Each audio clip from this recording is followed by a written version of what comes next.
नमस्कार दोस्तों, welcome back to my channel. Friends, मैं आप सबका अपने चैनल स्टॉक्स फॉर लाइफ पे बहुत स्वागत करता हूं। वेलकम टू एस्टेफेल फैमिली। दोस्तों, बात की जाए एस्ट्रल पॉलिटेक्निक की, आपको अच्छे से पता है फ्रेंड्स कि हमें ये एस्ट्रल पॉलिटेक्निक का जो शेयर है बहुत ही रॉकेट बनता हुआ दिखाई पड़ा था। ऐसा क्यों?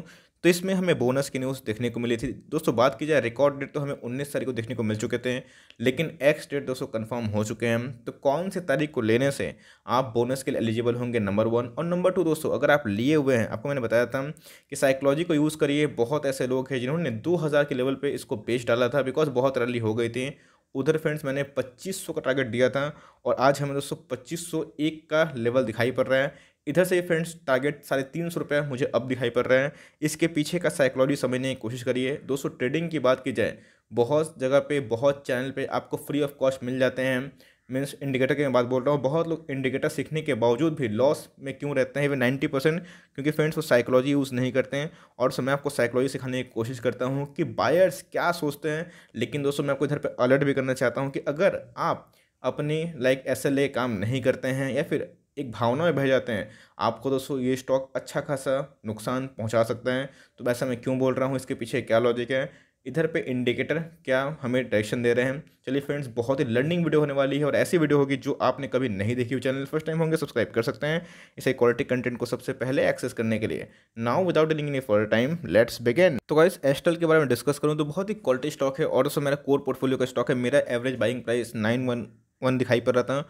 और इधर पे आप देख सकते हैं कि फ्रेंड्स, हमें लास्ट डे ट्रेडिंग डे की बात की जाए तो 6.5% की तेजी देखने को मिली थी। इसके पीछे की वजह सिंपल सी बात है कि हमें एक्स डेट से मतलब होना चाहिए था। यही दोस्तों सेम पैटर्न हमने कहाँ देखा था, आरती ड्रग्स में और बहुत सारे स्टॉक्स में। और आप देख सकते हैं कि भाई रैली तो बहुत तेज हमें देखने को मिल रही है। अगर दोस्तों रैली फंडामेंटल के वाइज होती है तो वो सस्टेन करती है, लेकिन अगर उसमें कोई बोनस और स्प्लिट का न्यूज़ होता है तो फ्रेंड्स एक ना एक दिन उसको जाना ही है। इस बात को आप ध्यान लगा के रखिएगा। वैसा नहीं है कि गिरेगा नहीं, गिरेगा तो सब भागेगा भी, बिकॉज स्टॉक फंडामेंटली अच्छा है। लेकिन जो शॉर्ट टर्म वाले हैं, जैसे बहुत मैं देखता हूँ पेन में रहते हैं आरती ड्रग्स में, कि सर मैंने बोनस के लालच में ले लिया, अभी पछता रहा हूँ बिकॉज मेरे पैसे ब्लॉक हो गए, मैं बहुत शॉर्ट टर्म के लिए आया था। ये गलती नहीं करनी है दोस्तों, बिकॉज अगर आप लॉन्ग टर्म निवेशक है तो जा सकते हैं, लेकिन उसका भी एक लेवल होता है।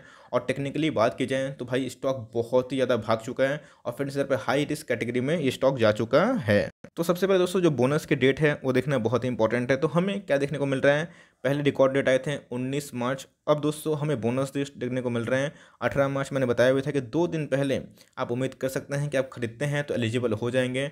तो आज दोस्तों मार्केट बंद था, कल मार्केट खुला हुआ है। 11, 12, 13, 14, 15, 16, 17 है ना। 17 तारीख दोस्तों मैंने कैलेंडर पे देखा, आपके वेडनेसडे का दिन पड़ रहा है। अगर आप उस दिन तक लेते हैं तो आपको हर एक 3 शेयर के बदले 1 शेयर मिल जाएगा बोनस। लेकिन अब ऐसा नहीं है कि बोनस मिल जाएगा तो आपको वो शेयर ऐड हो जाएंगे, नहीं दोस्तों, प्राइस भी उसी हिसाब से एडजस्ट हो जाता है। इस बात को आप ध्यान में लेके चलें। तो मेरे हिसाब से दोस्तों अगर शेयर की बात की जाए तो बहुत ही टॉप नॉच वाला शेयर है। और हमें क्या देखने को मिल रहे हैं, टारगेट्स देखने को मिल जा रहे हैं। जैसे मैंने बताया कि टारगेट्स हमारे हिट हो चुके हैं, लेकिन इधर पे मैं बताऊंगा रणनीति क्या करनी है। तो अगर आपको बोनस के लिए जाना है तो 17 तारीख का दोस्तों आपका दिन होना चाहिए जहाँ पे आप बोनस के लिए एलिजिबल हो जाएंगे। लेकिन सही में क्या बोनस के लिए जाना चाहिए या फिर नहीं जाना चाहिए, और दोस्तों हमें क्या रिस्क एसोसिएट होता देखने को मिल रहे हैं, चलिए उसको भी एक बार देख लेते हैं। लेकिन उससे पहले आप देख सकते हैं फ्रेंड्स, कोविड के टाइम में ये 745 तक भी स्टॉक आ चुका था। और अभी की बात की जाए, जस्ट दोस्तों प्रीवियस डे में ही इसने ऑल टाइम हाई को हिट किया है। मार्केट कैप देखते ही देखते बहुत बड़ी मार्केट कैप बन चुकी है, 37,000 करोड़ का देखने को मिल चुका है। लेकिन इंडस्ट्री पी की बात की जाए दोस्तों, उसके अकॉर्डिंग, उसके कंपैरिजन में ये और भी तेज हो चुका है। दोस्तों ऑपरेटर हमेशा जानते हैं कि उनको साइकोलॉजी से कैसे खिलवाड़ करना है। आप देख सकते हैं कि डिलीवरी समय कितना देखने को मिल रहे हैं, बहुत ही शानदार। उनको अच्छे से पता है ऑपरेटर्स को कि भाई चलो इधर पे और तेज़ी की उम्मीद है, बिकॉज रिटेल हमेशा ये कहानी सुन के आते हैं कि स्टॉक मार्केट से XYZ पर्सन ने 100 करोड़ 200 करोड़ कमाई, लेकिन वो ये नहीं सोचते हैं कि उसको कमाने के लिए टाइम लगा था। अब बोनस और स्पीड का दोस्तों जो इम्पैक्ट है वो संग संग नहीं होते हैं, लेकिन वही कहानी देखने को मिलती है। एकदम दोस्तों हमें हाई डिलीवरीज देखने को मिल रही है, जैसा कि हमारा अनुमान था। तो उधर पे एक ट्रेड अवेलेबल था, तो ये तेजी दोस्तों और भी तेज हो सकती है बिकॉज डिलीवरीज हाई है। और हम उम्मीद कर सकते हैं 10 से 12% दोस्तों अभी भी और अपसाइड बाकी है। और उसे कमेंट्री चेंज होती है, बिकॉज कंडीशन को मद्देनजर रखते हुए स्टॉक का डायरेक्शन भी बहुत इंपॉर्टेंट होता है। अगर निफ्टी में चौतरफा तेजी रहती है, डो जोन्स भागता है, तो हमारा स्टॉक भी भागेगा। अगर उसे बोनस की न्यूज़ आ गई दोस्तों तो और ही भागेगा, इस बात को ध्यान लगा सकते हैं। तो गाइस एक बार बस मार्केट को इंतजार था कि एक बार खाली बोनस की न्यूज़ आए और कैसे स्टॉक को भगाया जाए, वो तो फ्रेंड्स ऑपरेटर आपसे अच्छा जानते हैं। तो इधर पर आप देख सकते हैं कि हमें ब्रेकआउट देखने को मिला। स्टॉक बाद में बात की जाए अपर बैंड के बाहर जा चुका था, फिर से एक कॉन्स्टिट्यूशन देखने को मिला। और दोस्तों इधर पे स्टॉक गिर क्यों नहीं रहा था, सीधा सा लॉजिक है दोस्तों, बिकॉज पूरा मार्केट इंतजार कर रहा था। क्यों? तो एक्स डेट का कि अफरा तफरी मचे, ये स्टॉक न्यूज़ में आए, लोग बोले कि भाई एक के बदले 3 मिलेगा। और आप देख सकते हैं कि ये स्टॉक फिर से दोस्तों नया हाई लगाया और ब्रेकआउट दिया। और इधर से अगर आप देखें तो रफली दोस्तों 20 से 22% होता है। तो यही होता है दोस्तों कि आपको अपनी प्लानिंग करनी है। तो वन डे के चार्ट की बात की जाए तो हमें हाईली ओवर बॉट जोन पे देखने को मिल रहा है, जो कि आरएसआई की बात की जाए 87-90 के लगभग है, जो अपने आप में दोस्तों बहुत ही ज़्यादा कंसर्न पैदा करता है। अगर मंथली चार्ट के बारे में डिस्कस करूँ तो ऑफकोर्स कोई भी दोस्तों कंपनी में ट्रेंड नहीं है, मैं लॉन्ग टर्म निवेशक हूँ। लेकिन मैंने बताया था, आपको बोला भी था कि मैं प्रॉफिट बुक करने वाला हूँ, मतलब मीन्स मैं शेयर करूँगा कि मैं कौन सा लेवल प्रॉफिट बुक करने वाला हूँ। तो जब आप देख सकते हैं कि अगर 1 मंथ के चार्ट में देखें तो भाई ये बॉलिंजर बैंड के बाहर ट्रेड होता हुआ दिखाई पड़ रहा है। एकदम भी आइडियल टाइम नहीं है, फ्रेश निवेश करते हैं दोस्तों तो सोच के चलिएगा कि भाई बोनस के बाद ये स्टॉक करेक्ट ज़रूर होगा दोस्तों, 101% होगा। तो उधर पे आपको पैनिक नहीं करना है, तो आप चाहे तो निवेश कर सकते हैं। बट मेरे हिसाब से अगर आपसे बोनस या फिर डिविडेंड का लॉलीपॉप के लिए दोस्तों जाना चाहते हैं तो ये दोस्तों आइडियल स्ट्रेटजी मुझे दिखाई नहीं पड़ती, बिकॉज ये स्टॉक मार्केट है और स्टॉक मार्केट में फ्रेंड्स सब कुछ चलता है, तेज़ी भी आती है, गिरावट भी आती है। तो अगर आप दोस्तों उस कैटेगरी में नहीं पढ़ना चाहते हैं कि चलो भाई आज मैंने ले लिया, आज मज़ा आ गया, 2-5%, 15%, 20% भाग गया, उसके बाद जब गिरे तो आपको लगे कि मैं फंस गया, ऐसा नहीं करिएगा। स्टॉक में गिरावट होगी 101%, क्योंकि बोनस के बाद ये अमूमन देखा जाता है। और ऐसा नहीं कि गिरावट नहीं होगी, बोनस के बाद हो सकता है ये और भाग जाए, ऑपरेटर्स को 3500 तक भगा दें, लेकिन कहाँ तक भगाएंगे ये पता नहीं चलता है। बिकॉज अगर आप देखें मंथली चार्ट में भी दोस्तों RSI 85 के लगभग है, क्योंकि इसमें ऑलरेडी न्यूज़ है। तो यही होता है, हमें साइकोलॉजी भी यूज़ करनी होती है कि हमें कब तक ऑपरेटर का जो वश में वो स्टॉक देखने को मिल सकता है। बिकॉज दोस्तों ये स्टॉक में बोनस के पहले ही डिलीवरीज हाई होते हुए देखने को मिली थी। तो इसका मतलब देखिए दोस्तों, ये सबको पता होता है कि बड़े बड़े मैनेजमेंट के कोई भी लोग, मैं किसी पे दोषारोपण नहीं लगाता हूँ, लेकिन सबको पता रहता है कि इधर पे कुछ ना कुछ न्यूज़ होने वाली है। तो इतने डिलीवरीज क्यों लेने को देखने को मिल रहे हैं?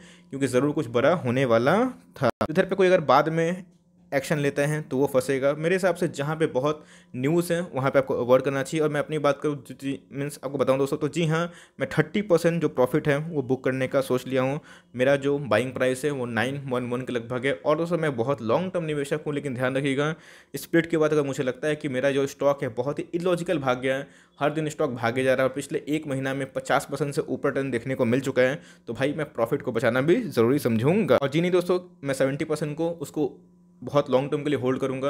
और 30% से जो अंडर वैल्यूड स्टॉक है, जो उसी के पीयर्स हैं, उस पर निवेश करना पसंद करूंगा। यही दोस्तों मेरा स्टाइल है, यही स्ट्रैटेजी है। मैं किसी को बोल नहीं रहा हूँ कि आप मुझे फॉलो करो, ये दोस्तों मैं अपने बारे में बताया अनबायस्ड होकर कि मैं क्या करने वाला हूँ। मैं पोर्टफोलियो को रिबैलेंसिंग करता हूँ और उसको अच्छे से ट्रैक भी करता हूँ, मॉनिटर भी करता हूँ। तो मेरे हिसाब से दोस्तों इधर पे अगर आप बहुत लॉन्ग टर्म के लिए हैं तो भाई ठीक है, अपना डिसीजन ले सकते हैं। लेकिन आप शॉर्ट टर्म के लिए हैं तो प्रॉफिट को बचाते चलिए। और लॉन्ग टर्म निवेशक भी चाहे तो पार्शियल प्रॉफिट बुक कर सकते हैं, बिकॉज स्टॉक में अच्छा खासा मोमेंटम देखने को मिल रहा है। वरना अगर स्टॉक गिरता है कभी ना कभी दोस्तों मीडियन पे ज़रूर आएगा, तो उधर पे आपको लगे ना कि काश मैंने प्रॉफिट बुक की होती है, फिर पार्शियल प्रॉफिट बुक की होती है।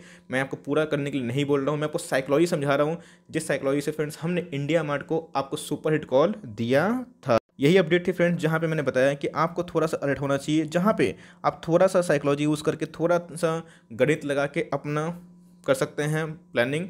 और अगर बोनस लेना चाहते हैं तो बिल्कुल भी उस स्ट्रेटजी से मत जाइए। लॉन्ग टर्म सोचते हैं कि चलो भाई मैं इसको 10 साल तक रख सकता हूँ, 5 साल तक रख सकता हूँ, अगर 1 साल मुझे रिटर्न नहीं भी दिया तो मैं पैनिक नहीं हूँगा, देन गो फॉर इट। लेकिन सोचते हैं कि जाते जाते भागते रहे, मुझे बोनस का मज़ा मिलता है, ऐसे नहीं। बोनस मिलेगा फ्रेंड्स तो उसी के रेशियो में हमें वो प्राइस भी एडजस्ट होता हुआ देखने को मिल जाएगा। इस बात का नोट जरूर करके चले। अब ऐसा नहीं कि बोनस के साथ साथ आपका प्राइस भाग जाएगा, ऐसा होता तो फ्रेंड्स सब कोई बोनस के लिए अप्लाई करता है। तो ये दोस्तों साइकोलॉजी है, और इसी चीज़ को आप कमांड करके स्टॉक मार्केट में लॉन्ग टर्म में अच्छा खासा चैंपियन पारी खेल सकते हैं।